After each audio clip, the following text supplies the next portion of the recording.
Venezuela's president says he's willing to negotiate with the United States to combat drug trafficking. The Trump administration has been ramping up its pressure campaign on the Maduro government for months. Since September, it's carried out more than 30 strikes on what it says are drug smuggling boats in the Caribbean as well as the Pacific. At least 110 people have been killed. President Nicolás Maduro says, though, he's ready to talk. Y el gobierno de Estados Unidos lo sabe. The United States government knows because we've told many of their spokespeople that if they want to seriously discuss an agreement to combat drug trafficking, we're ready. If they want oil, Venezuela is ready for US investment, like with Chevron, whenever they want it, wherever they want it, and however they want it. The US has also been targeting Venezuela's oil. It's already seized 2 tankers and is pursuing a third. And Washington's been really at the time boosting its military presence in the region. In August, it sent 3 guided missile destroyers towards its off Venezuela's coast. The USS Gerald Ford aircraft carrier arrived in November, bringing the number of troops in the region to something around 12,000. Javier Farje is a journalist and historian specializing in Latin American affairs, and he joins us now from London. Thank you so much for joining us, Javier. Pleasure. Now, is this... I suppose, what do you make of Maduro's latest comments? Is it a genuine olive branch? Yes, because he's done that many times. And I had the opportunity to watch the whole interview, which he gave to Ignacio Ramonet, the French journalist, while he was driving a car. He usually does those kind of interviews. And he said that he had tried that many times. There was a visit of senators the year before last, 3 U.S. senators to Venezuela to discuss with Maduro the situation. Maduro said, we are happy to negotiate with you for as long as you lift the sanctions that constitute a heavy burden on our economy. Of course, they refused to do that. He was very cagey in relation to the attack that the U.S. said perpetrated in Venezuelan territory. So he's been saying that for a long time. Chevron, he mentioned Chevron. Chevron is the American company that has 25%. They explore and exploit 25% of Venezuela's oil in the United States, and the boats, the tankers, have freedom to sail from the Venezuela to the United States and back. So yes, he's always said that he wants to negotiate with the United States. They had a conversation some time ago between Maduro and Trump. We don't know what the conversation said, but basically the suggestion was that Maduro offered to negotiate, but he's putting the ball in the court of the United States here because he said, look, we can discuss about an agreement about the drug traffic. Now, he said as well, which is extremely important, that the main problem with drugs is not in Venezuela, it's in Colombia. They share 2,200 kilometers of border, and they have to negotiate with Colombia because it's true, Colombia produces a lot of cocaine, a lot of coca leaf, and that goes to the United States. So it's Colombia the problem. Venezuela produces very little synthetic drugs, almost nothing.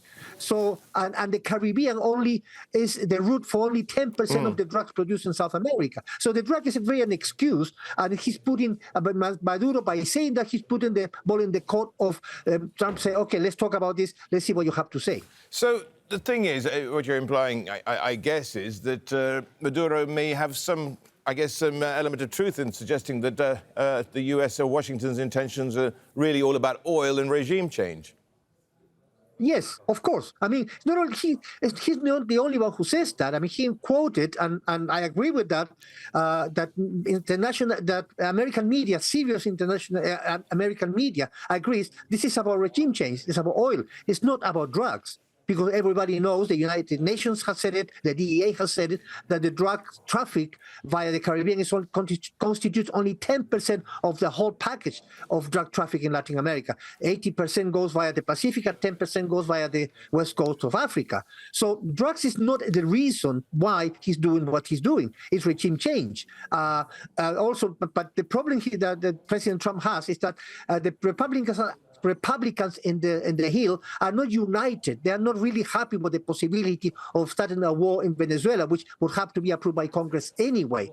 So in a way, the ball is in the court of Trump, because Trump keeps on talking about drugs, keeps on bombing these boats, showing no evidence whatsoever that they were carrying drugs. They could have captured the boats, seized the cargo, take the people who were there and show it to the world, say, look, these are drugs. He hasn't shown any evidence whatsoever that these were boats that carry drugs. So yes, I mean, it's clear for even people who don't agree with Mr. Maduro, that this is regime change and this is oil.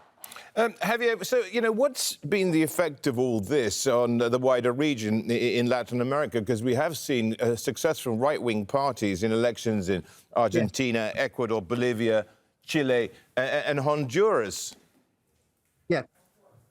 Well, the effect is basically they would agree with the military intervention. The new president the president-elect of Chile has said that he would be happy. President Milei would be delighted if that happened because he's a strong ally of President Trump. However, the crucial countries here are Colombia and Brazil.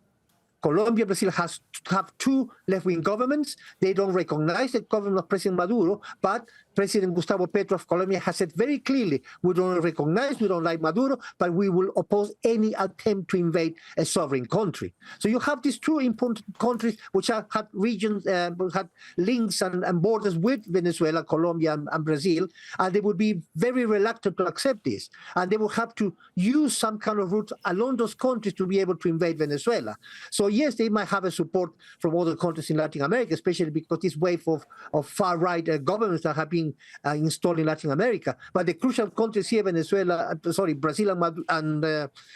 and Colombia would not be very happy with that. And the United States would need access to Colombia and to Brazil to try to invade Venezuela, and that's not going to happen. They don't like Maduro, they don't recognize the government of Maduro, but they have opposed from the very beginning any attempt for the invasion of Venezuela, the invasion of a sovereign country. So that is in this particular case that is crucial in relation to what's happening between the United States and Venezuela.